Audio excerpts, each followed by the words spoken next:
এই কোন টুক এই এই তিন পলটি এই একটা এই একটা ওর পরের একটা। হ্যাঁ, তাই জ্বরে কি ক্ষতি হয়েছে আপনার এই গাছের? ক্ষতি করছে।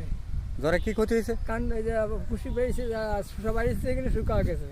শুকাই গেছে? শুকা গেছে। ওই দেখান তো আমার একটা। তালাশকে বাইকেও তো কষ্ট।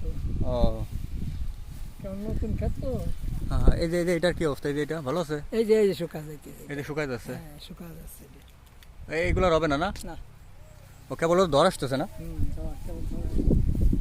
কত কি- সবাই কেমন ধরছ, হয়তো একজনের 8 মণ বেচছে, কি 1 মণ বেচছে, এই ধরনের বেচছে কেমন। তাই? না, ঠিক দেখাতেই তো গাছ ভালো।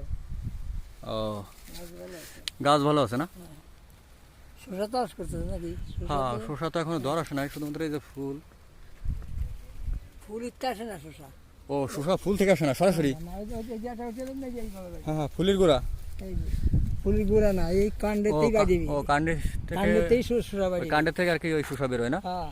ও তাহলে ফুল যত আসুক বোঝা যাবে না। ফুল যত আসি তত ফল আসবে। সুপ্রিয় দর্শক, এই চাচা এখানে 18 শতক জমিতে শসার চাষ করছে। দেখতে পাচ্ছেন মাশাল্লাহ গাছ ভালোই আছে। চাচা এখন ওই গাছে ওষুধ স্প্রে করতেছে।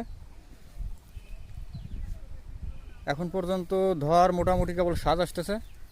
ভিতরে দেখাই, দেখতে পাচ্ছেন এই যে একটা,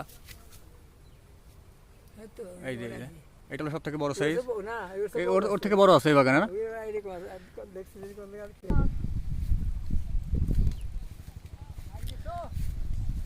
চাষার এই জমিতে এখনো ধর আসে নাই। ধর এই মাত্র মানে আসছে, এখন যে বয়স তাতে সপ্তাহখানিকের ভিতর ধর চলে আসবে এবং সেরা শুরু করবে। সামনে কুরবানি ঈদ উপলক্ষে শসার আসলে দাম বাড়বে আশা করা যাচ্ছে। দেখতে পাচ্ছেন জাংলি দিয়ে শসাগুলো কীভাবে উঠাই দেওয়া হয়েছে উপরে।